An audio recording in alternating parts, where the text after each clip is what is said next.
దేవుని యొక్క పరిశుద్ధ నామానికి మహిమ ఘనత ప్రభావములు కలుగునుగాక. 1 సమూయేలు 16వ అధ్యాయము 12వ వచనం. నేను కోరుకున్నవాడు ఇతడే. చిన్న ప్రార్థన. పరిశుద్ధ ప్రేమగల తండ్రి, వాక్యాన్ని మాకందరికి బోధించమని యేసు నామములో అడుగుచున్నాను తండ్రి.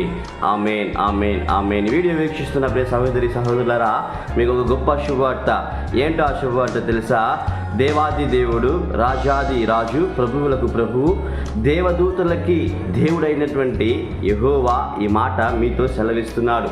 నేను కోరుకున్నవాడు ఇతడే. హల్లెలూయా. ఇతడు అనగా ఎవరో తెలుసా?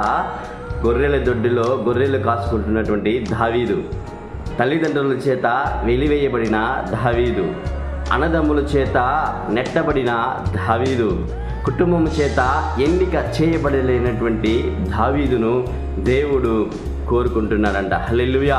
చూడండి ప్రియ సహోదరి సహోదరులారా, దేవాతి దేవునికి ఎవరు కావాలో తెలుసా? ఎవరిని ఎన్నుకుంటాడో తెలుసా? వెలివేయబడిన వారిని, నెట్టబడిన వారిని, కొట్టబడిన వారిని, ఎన్నిక లేని వారినే ఆ దేవాతి దేవుడు ఎన్నుకుంటాడు. ఎవరు నిన్ను ఎన్నుకోలేదని, ఎవరు నీతో మాట్లాడలేదని, ఎవరు నిన్ను పట్టించుకునలేదని నీవు దిగులుతో ఉన్నావు. నా జీవితం ఇంతేనా, నా బ్రతికి ఇంతేనా, మారదా అనుకునేటువంటి నీ యొక్క బ్రతుకుకు ఆత్మదేవుడు ఏం చెప్తున్నాడో తెలుసా? దావీదు ఎదురుచూళ్ళ నేను రాజునవుతానని, దావీదు ఎదురుచూళ్ళ నేను గొప్ప మనిషినిగా మారుతానని, దావీదు ఎదురుచూళ్ళ అనేక ఆశీర్వాదములను పొందుకుంటానని. హల్లెలూయా. ఈ మాటను నమ్మినట్లయితే నీవు నీ బ్రతుకులో కూడా ఆత్మదేవుడు ఒక గొప్ప మార్పును తీసుకుని రాగలడని నేను నమ్ముతున్నాను. నువ్వు విశ్వసించినట్లయితే వాక్యాన్ని గట్టిగా పట్టుకో.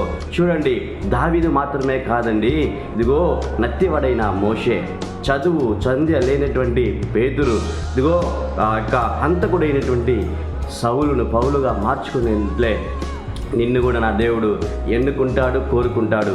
భయపడవద్దు, దిగులు పడవద్దు.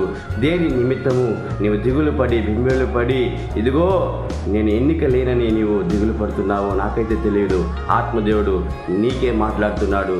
ఇదిగో ఈ దినమందే ఆత్మదేవుడు నిన్ను ఎన్నుకొని నిన్ను ఆశీర్వదించి దీవించి అనేక జనములకు నిన్ను గొప్ప మనిషిగా నియమించునుగాక.